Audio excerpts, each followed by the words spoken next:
So, good afternoon, everyone.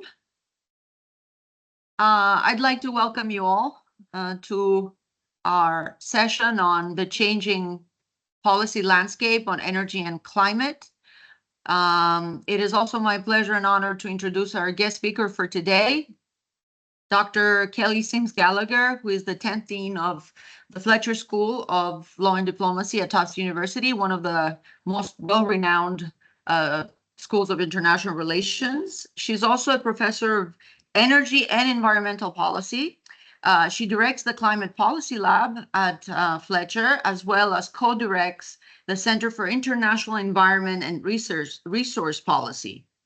The bulk of the work of the Climate Policy Lab focuses on different climate policies and how they can actually support an energy transition with a particular focus on emerging economies. Dr. Gallagher has also served in her former years in the second term of the Obama administration as a senior policy advisor at the White House. She was also senior China advisor in the special envoy for climate change at the State Department. She's also a non-resident scholar at the Carnegie Endowment for International Peace, sits at the board of the Belfer Center at Harvard University and the Energy Foundation China. She's a member of the Council of Foreign Relations and the National Committee on U.S.-China Relations. She's also a very prolific author. I won't cite all the publications because we would run out of time, but I ask you to join me in welcoming Dr. Gallagher for our topic of today. And I would like perhaps to kick off our discussion, Professor Gallagher, with a question. So we discussed in kind of preparing this session about how the last 6 months have been a very dramatic and dynamic pace of developments, let's say, both at the political level, but at the policy level as well.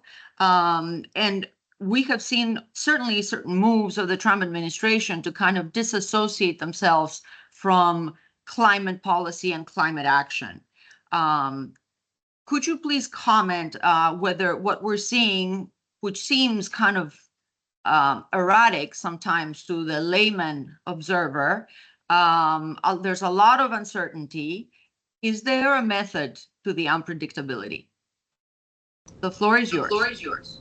Okay, thank you so much. It's a pleasure to be here. I'm delighted to be talking with all of you today. Let me just begin by making a few opening remarks, and I'll answer the question as I do that. It is certainly an uncertain time for climate and energy policy, I think especially in the United States, but also globally, because there are many uncertainties that have emerged.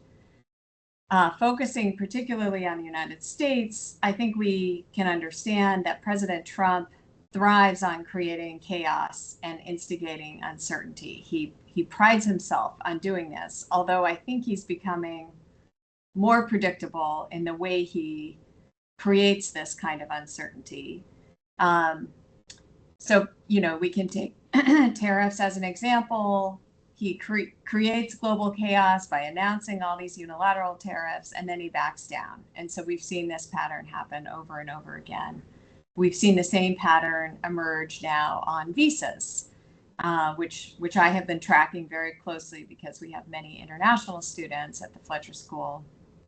And one day all people from a certain country are banned, and then the next day, they're welcome again. So we've just seen a lot of this back and forth. And I think he really lacks a North Star with respect to policy. What does he really care about from a policy point of view? And that's what makes it so difficult to forecast what he's going to be doing. But I think we do know a few things for sure at this point. The first is that climate change is still happening, and the impacts are even more pronounced year by year. I think many of you will know already that 2024 was 0.7 degrees warmer than the 1991 to 2000 average, and 1.6 degrees warmer than the pre-industrial level. making it the first calendar year to exceed 1.5 degrees Celsius for the first time. So for me, that was really a shock because I've been working on climate change for 25 years now.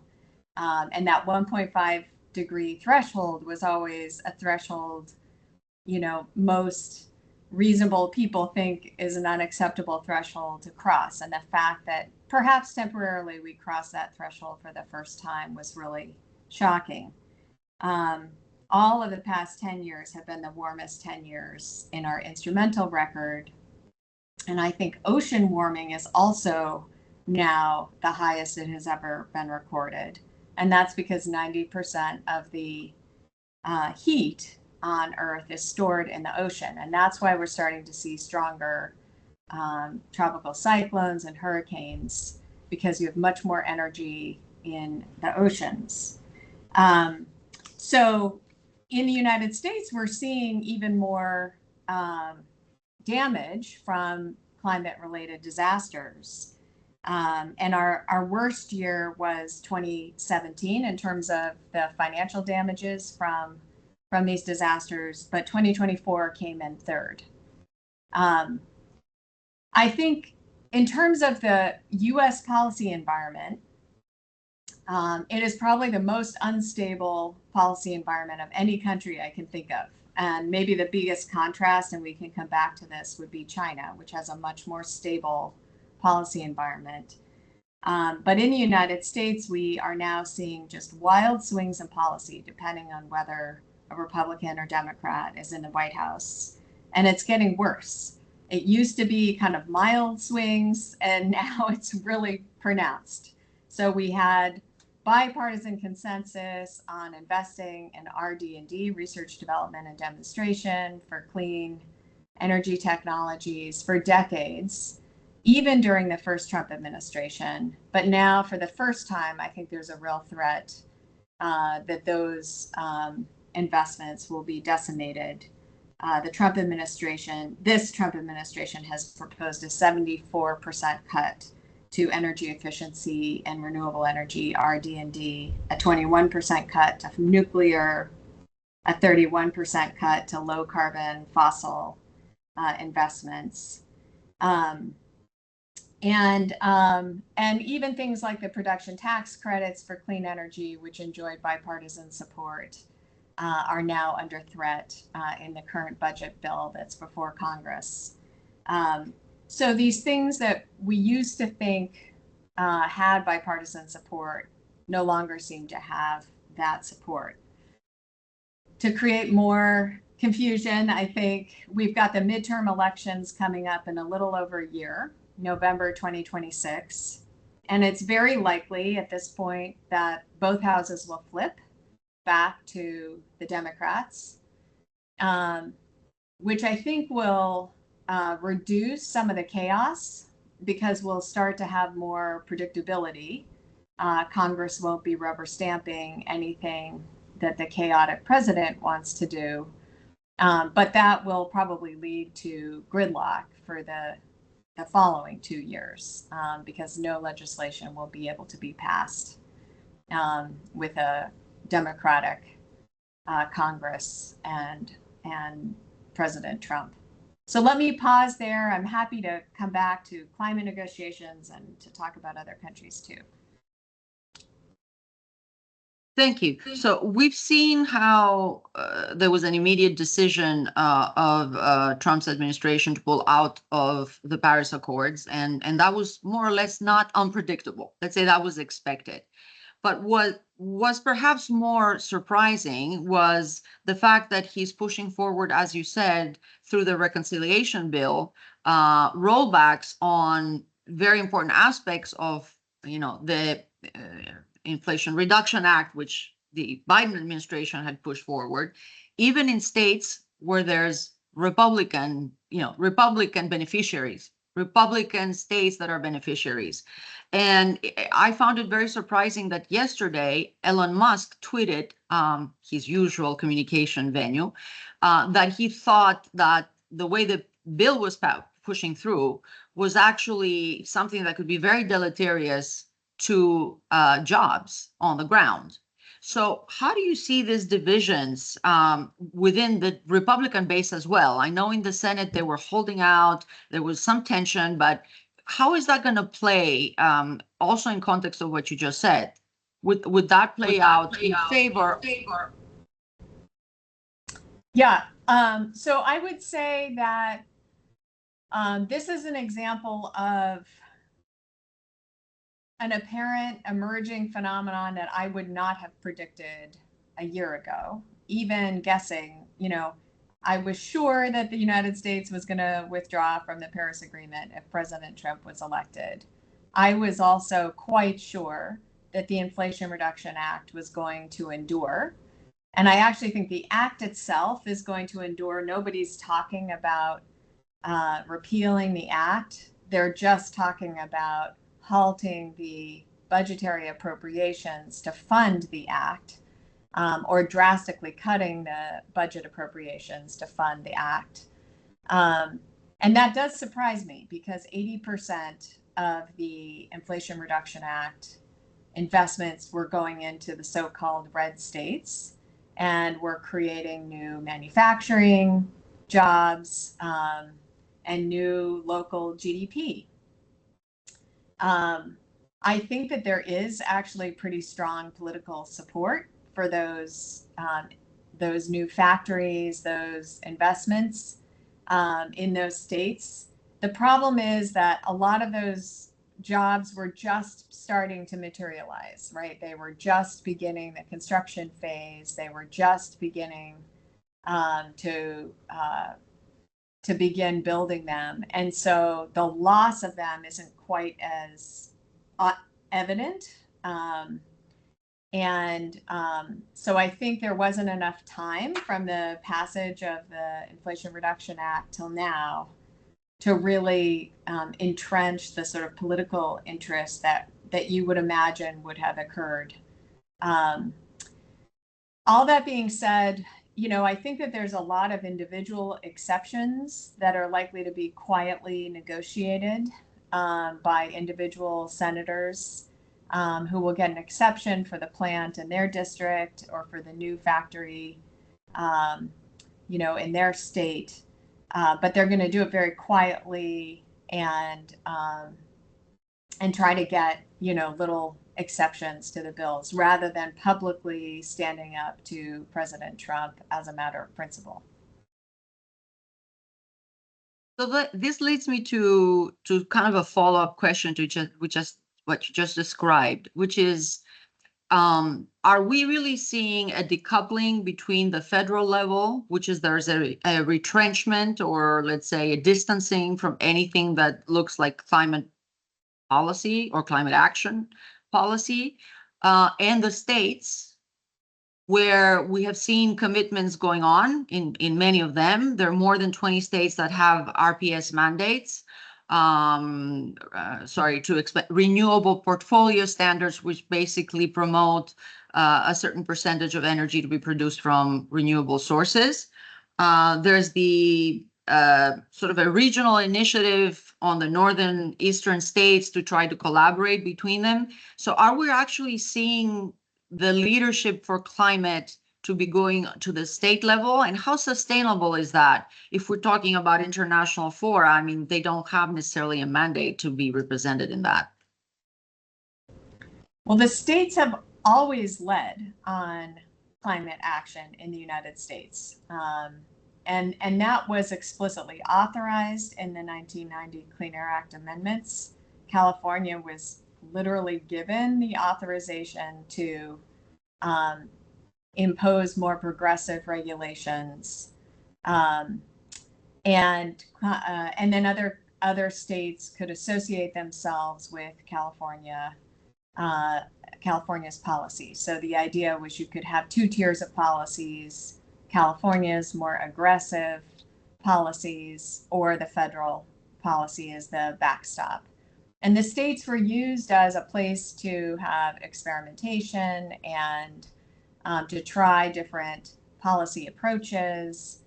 And so we saw, for example, emissions trading emerged in California and in the northeast part of the United States through our regional greenhouse gas initiative, RGGI, but never made it to the federal level in the United States for a variety of reasons. Many of the states have set net zero goals. Many of them are well on their way to achievement of those goals. Here in Massachusetts, where I sit, we're more than 50% towards our net zero goal. And we've had very substantial reductions in emissions from the power sector, having eliminated all coal in our fleet.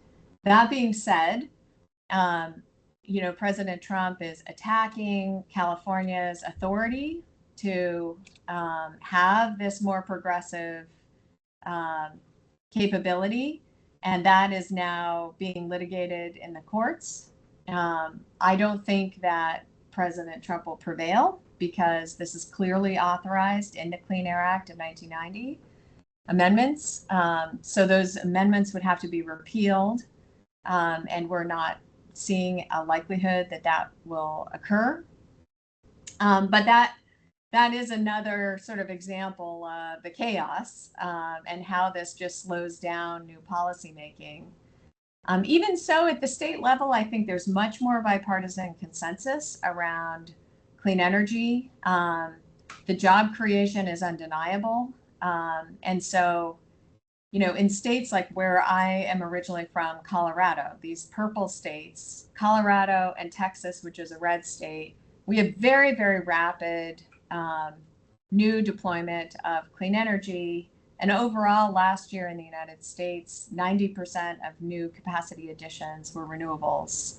And I think the feeling in a lot of the states, even some of these red states like Texas, is we just want to be energy generators. We don't really care whether it's clean energy or fossil energy. We just want to generate energy and have the jobs associated with that energy growth. So I think at the state level, it's much less contentious than it is at the federal level. And so we're very likely to see continuity and much more stability at the state level than we are at the federal. The problem is, in some cases, federal policy will intervene or interfere with states' ability to move forward with their plans. And I think the best example of that is offshore wind, which President Trump really detests, but is central to New England's plans to be able to operationalize their net zero goals. Thank you. I would like to now turn to non-state actors. So as you know, we're an organization that represents boards of private companies. And so the concern is that those are usually the objects rather than the makers of policy. So in that extent, can you share some insights on what is the sentiment in the US business community? As you mentioned, there's this whiplash. There's been a switch from the IRA to a non. Maybe we have a switch with the Dems now in Congress, and then split between the executive and the legislative. I mean, what is the U.S. business community thinking, and what are they doing strategically to navigate continued political uncertainty, policy uncertainty, I would say more? Well, I think there's a real frustration on the part of the business community because nobody likes having these crazy swings in policy. If you're making long investment cycles, you need to be able to have predictability in policy. And this is an extremely unpredictable environment. I think we've seen frustration emerge from the auto industry in particular in the United States, not only about whether or not we're committed to electric vehicles, but also the real disruption to their supply chains, having made decades of investments in their supply chain infrastructure. I think specifically on climate, my impression is that many companies are kind of going underground and going very quiet, continuing to do the work but not publicly talking about it. They may be removing reference to the work that they're doing on their websites. They may be withdrawing from public coalitions, but still continuing the work. And I think the reason for that is that business leaders need to plan for a longer term future. And I think many of them recognize that we've now gone back and forth ever since the George Herbert Walker Bush administration. We've had these swings in policy. And so I think the US business community is trying to find, there is a long-term trend towards a more climate-friendly, climate-resilient future. And also for those firms that want to export to other countries, they recognize that the policy environment in those other countries is pro-climate. And so they're just trying to navigate a kind of quiet continuation. Nonetheless, I think, to borrow a kind of unfortunate metaphor, it does seem like many companies are taking their feet off the gas pedal, like they're just kind of going into coast mode and trying to figure out what to do right now, rather than doubling down and accelerating on the transition. That is certainly true. I mean, I tried to look some stats about what has been the cost, let's say, not only in jobs, but also in terms of capital not flowing into important projects. And I saw that the estimate is around 14 billion that have been canceled or delayed in 2005. So as you say, take the foot off the gas.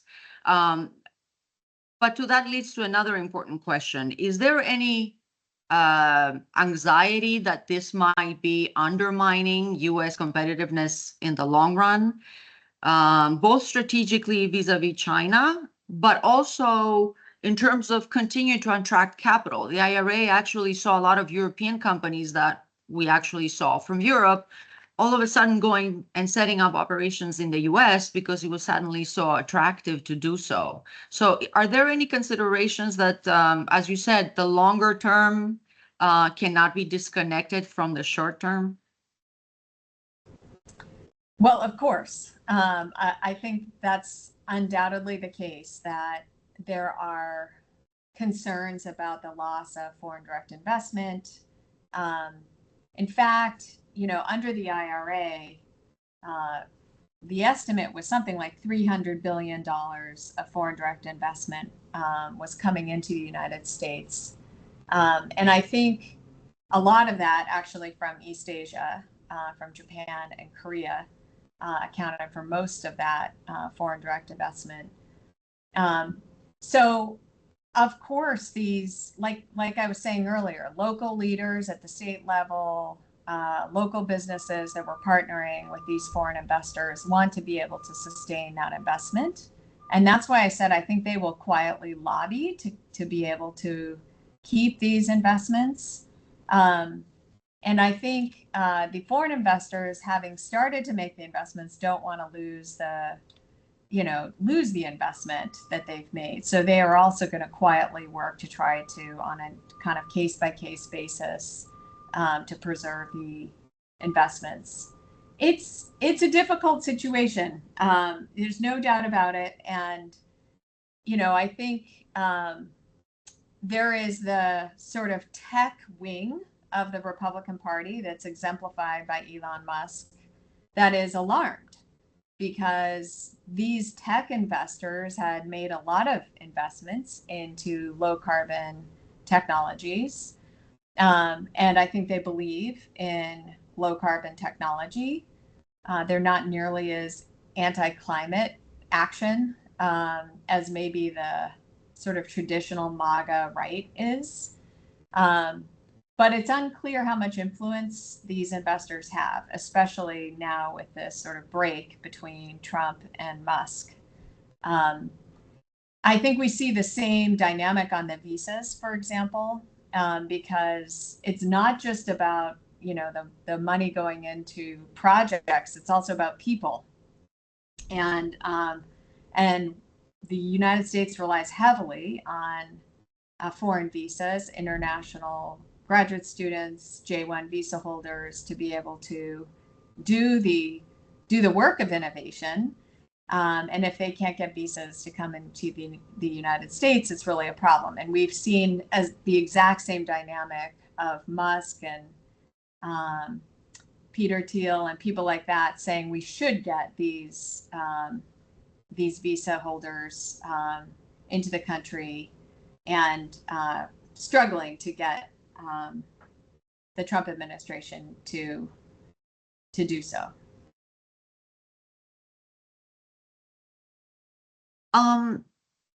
So we've been talking a lot about the US, but I know you're also a longtime observer, analyst of China. So I think we, in this kind of US EU juxtaposition, at least for us who are in the European domain, we tend to look to the developments in the US, but there's significant developments that are happening in Asia, not only China, by the way, but also India and Southern in Africa. So what about the BRICS? And China, of course, as what is becoming almost an uncontested leadership on clean tech.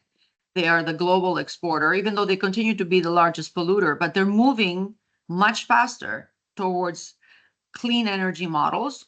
And of course, again, strategically, it seems to make sense for them to reduce their dependency on fossil fuels. Can you kind of give us an idea, how does that reshape, let's say, the whole landscape, and maybe what the implications for Europe would be? Because we've been looking always to our West, but we're now forced to look elsewhere as well. Well, as I said earlier, China has been characterized by a remarkably stable policy environment. I mean, the contrast with the United States could not be more different. When I first started doing research in China in the late 1990s, China was just waking up to air pollution and climate change. And there was never the debate about the science in China. And as you know, China is characterized by a policy approach that really embraces planning, short, medium, long-term planning. They have their 5-year plans, they have medium and long-term plans. And early on, China decided it was really going to make a strong push to decarbonize its economy. And it has set very specific targets for doing that in each one of their 5-year plans. And it's been most clearly manifested in industrial policy, going all the way back to the 11th 5-year plan. So I think as a result, we've seen slow but steady progress to the point now where China's overwhelming global markets. But if we just look at progress within China, more than half of new car sales in China this last year were electric vehicles. So, you know, I think aside from Norway, no other country comes close to achieving that level of electric vehicle penetration. Non-fossil, what China calls non-fossil energy capacity additions, accounted for 86% of new installed power in 2024. So, and cumulative installed capacity of non-fossil is 56%. So we've seen this dramatic change in both on the transportation side and on the electric power generation side towards a much less fossil fuel intensive future. On the other hand, China's so big, its fossil fuel consumption is still pretty substantial. But, you know, you have to acknowledge that China's making very dramatic progress. I think what is so challenging for other developing countries, and certainly challenging for Europe and the United States, is that China's become such a low-cost producer that its products and technologies are dominating the global economy.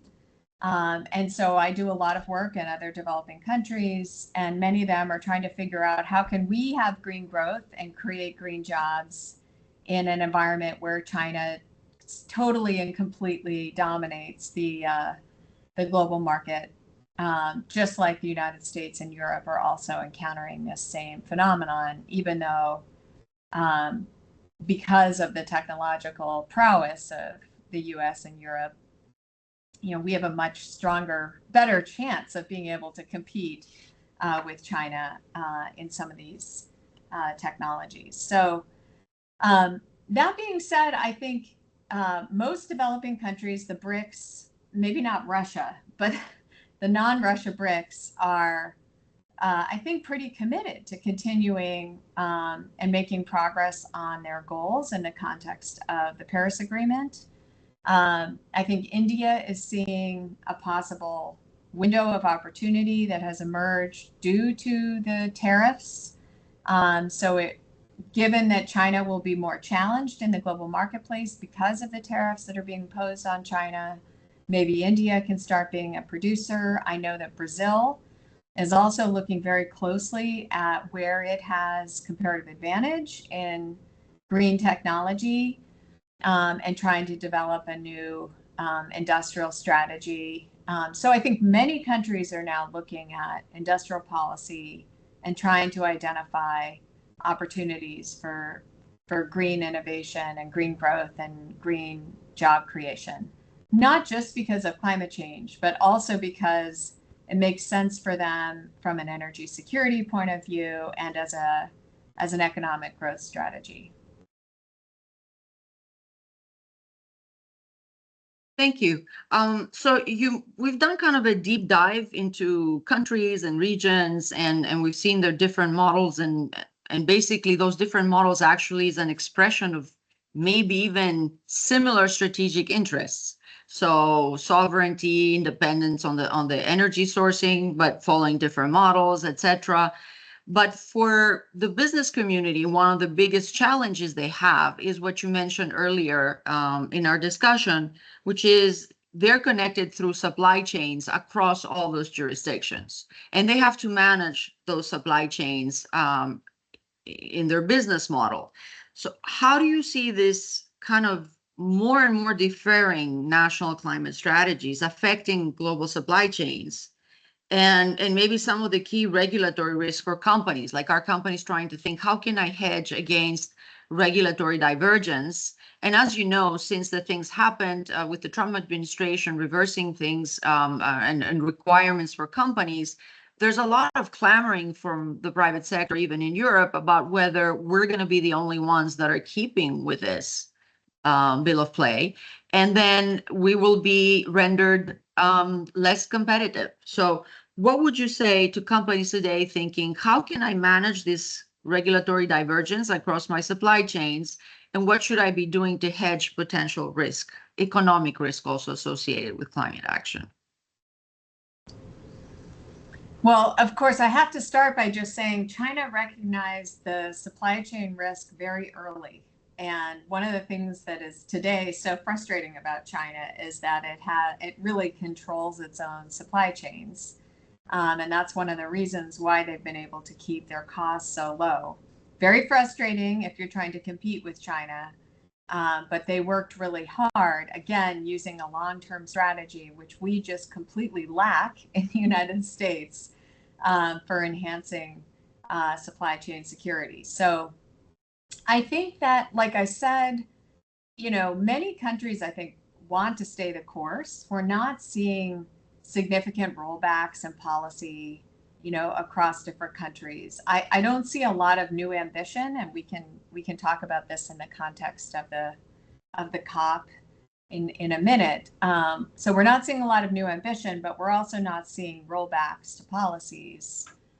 I think for countries or companies that are not located in the United States, the best strategy is diversification of the supply chain. But I think the United States is a risky environment, I just have to say, given the Trump administration and his tariff policies. It's just really, it would be hard to argue that the United States is a good bet right now. But I think there are many other countries, a lot of the ones I just mentioned, countries like India and Brazil, even countries like Kenya and South Africa, who are really eager to become part of the global supply chain. And I think who are likely to kind of have a stable path.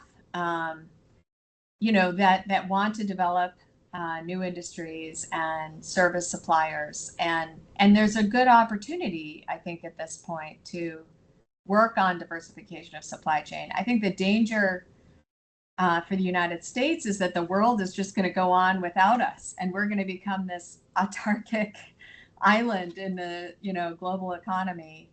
But that would be, if I were outside the United States, that would be my strategy. Well, Antonio Guterres of the UN basically said we don't want to lose the US. It'd be like losing a limb or an organ, but we'd still have to go on. So today in Sevilla, they're having, the multi-stakeholder meetings on finance for development. And that is another big issue, which is how do you finance the green transition? And that brings me to another point, because we've talked about supply chain risk, regulatory risk, geopolitical risk. So I'm going to come to financial risk. There was a recent article in the FT a few days ago warning about the underestimated systemic, and it calls it systemic financial risk, which physical climate risks, disasters, etc., can have on property value, and by consequence, they could have kind of a domino effect in the entire financial system. So what do you think about that? Do you think there's consciousness in the regulatory bodies? For example, in Europe, the central bank, the European Central Bank, but also the national central banks do stress tests all the time. Where do you see the consciousness of that being in the US? And where's also the margins where there can be collaboration, what seems like could be another 2008? Well, I think that there's a broad recognition that there are financial risks associated with climate change, even in the United States. And we were starting to see the SEC and the Federal Reserve banks looking seriously at this issue, proposing even regulatory approaches under the Biden administration. And so I think there was at minimum, a very strong educational process that was taking place during that time, where commercial banks, our central bank, and major investors like the reinsurance industry and so forth were really understanding that we had systemic risk associated with climate damages. I was referencing earlier all of the $1 billion plus risks. There's this great data set that NOAA, the National Oceanic and Atmospheric Administration, has kept since 1980. We've had $403 billion disasters since 1980 in the United States. The total cost of these events is estimated at $3 trillion. And so it's undeniable that the costs are rising and that it's going to increasingly put real financial stress on these institutions. I know that they were looking at it because I was invited to speak at some of their conferences and so forth. Again, this is another great example of them just going underground. There's no further talk of new regulatory policies right now. This is just a fight that I don't think any of them want to have with the Trump administration. This got extremely politicized. There was a lot of criticism from some of the red states, governors and attorney generals who were really pushing back. But that doesn't mean that the risk went away. And so I think, it's hard for me as an outsider to know how much work they're still doing internally. But I would guess quite a lot, because these, they all understand, at least they understood a couple of years ago, how real these risks were. And there was a strong understanding of how systemic these risks were. I think that the tariffs and everything that was happening with the tariffs just became so like such a pronounced, impact on the markets, speaking of systemic risk, that kind of, in a way, just dominated everybody's brains, for the last 6 months or so. But I think, nothing has changed fundamentally. And it would be prudent. I sure hope that all of these institutions and banks are still taking prudent measures to mitigate those risks. Thank you very much. I have a question from one of our members that's related, let's say, to supply chains, at least to cross-border trade. And that was if you have any insights on the Foreign Pollution Fee Act, which I guess it's akin to the European CBAM, and whether you can comment on what would be the impact potentially for trade relations, either with emerging economies, which I presume that's where it's directed because of their cost benefit, and EU partners.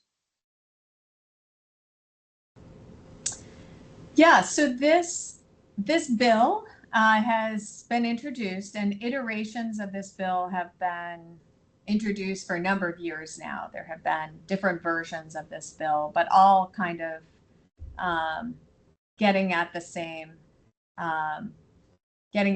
objective, which is to have a CBAM-like approach in the United States. I don't see any chance that this bill will pass in the near term. I think it's a low priority for members of Congress. I think that some of the more progressive Republicans saw this as a way to sort of lean into President Trump's protectionist impulses and get something positive done on climate change. The details are really complicated and difficult.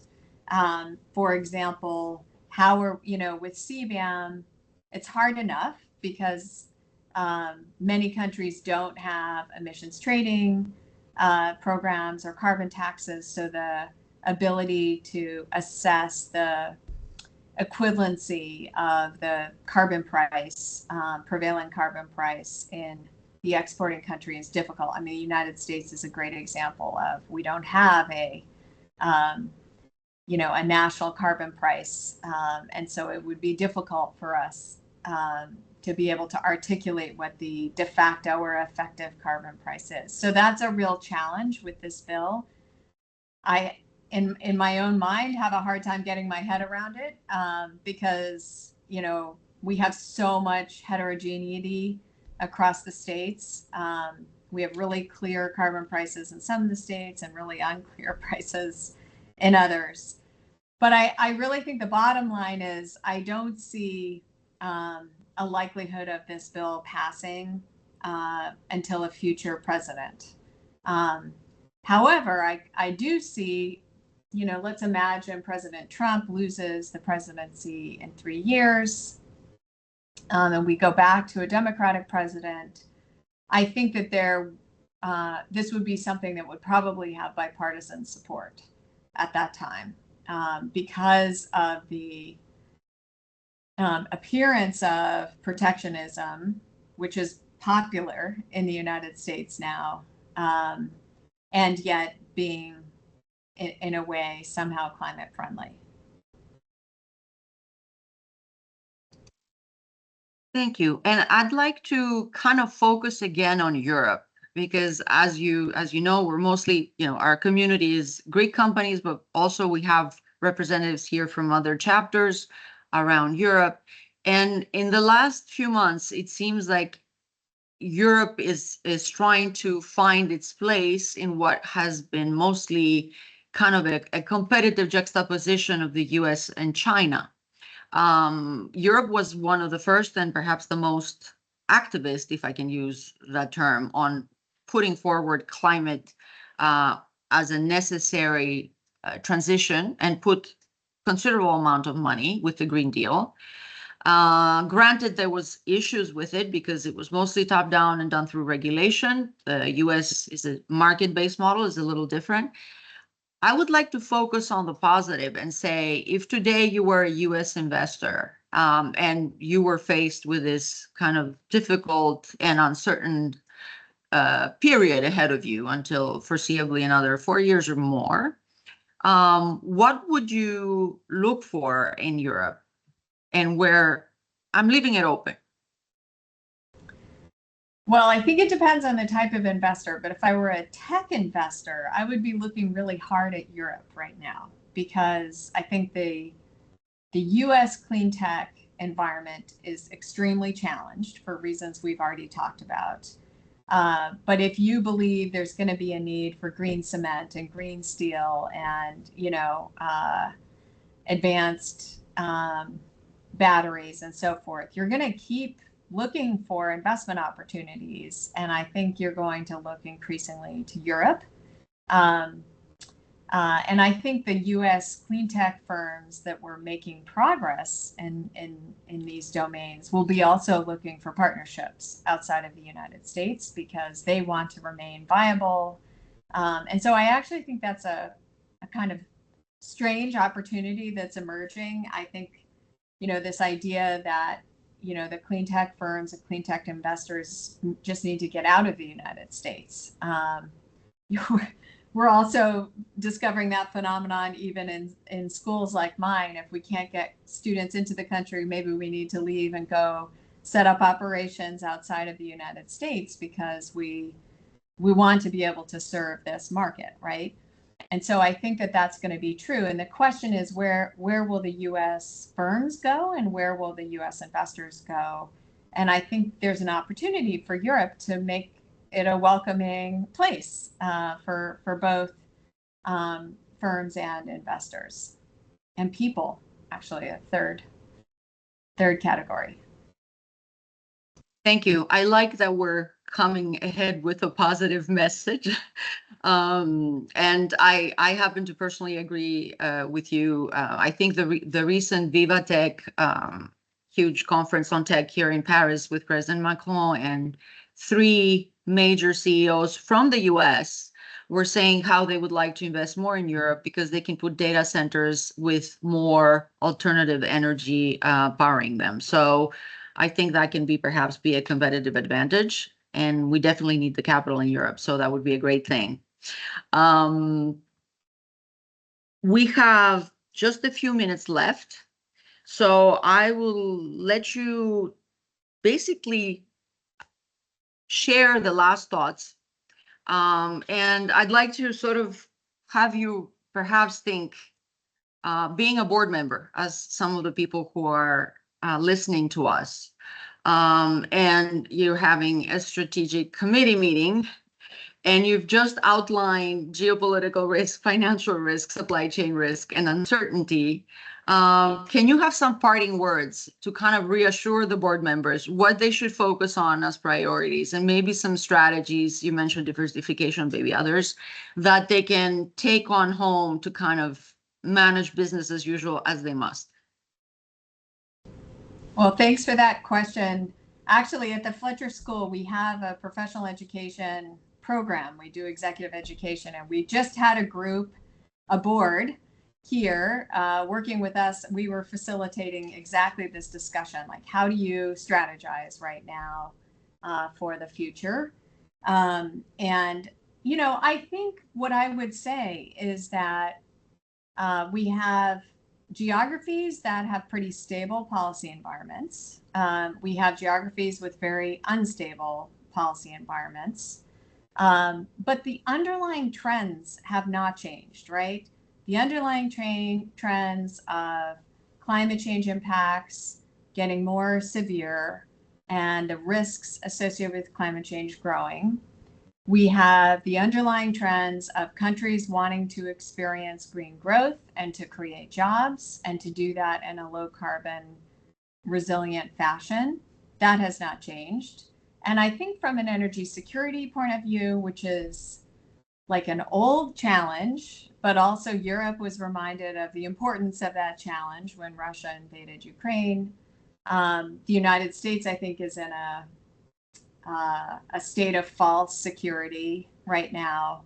But the energy security challenge is still there too. So these three fundamental challenges and the underlying trends of the risks associated with those three challenges haven't changed. And so you want to develop strategies that are resilient against all three of those issues, and assume that politicians are going to come and go and there's going to be some changes.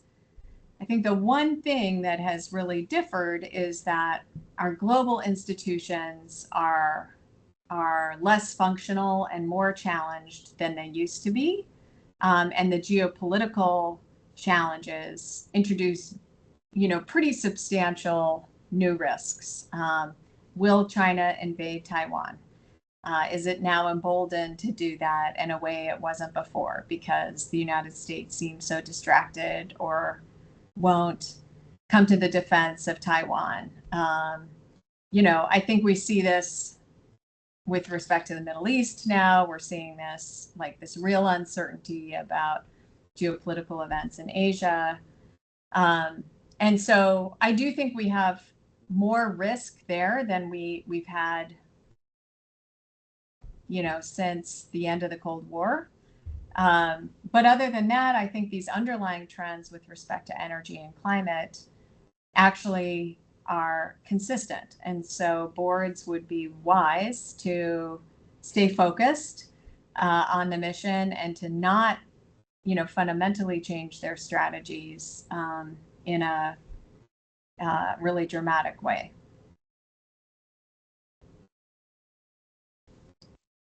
Thank you very much. I will leave those parting words because I think they encapsulate also the themes we try to work with our boards. Look to the long term, manage the short term, and think about risk, because it also has a flip coin. There's always an opportunity associated with its hedging. So thank you very much. On behalf of the Climate Governance Initiative Greece and myself, I'm Marina Niforos, by the way. I didn't introduce myself in the beginning to our members. It's been an honor to have you with us. This was a very, very thought-provoking exchange. We wish you the best, and we hope we can welcome you again, maybe in a year when things will be very different.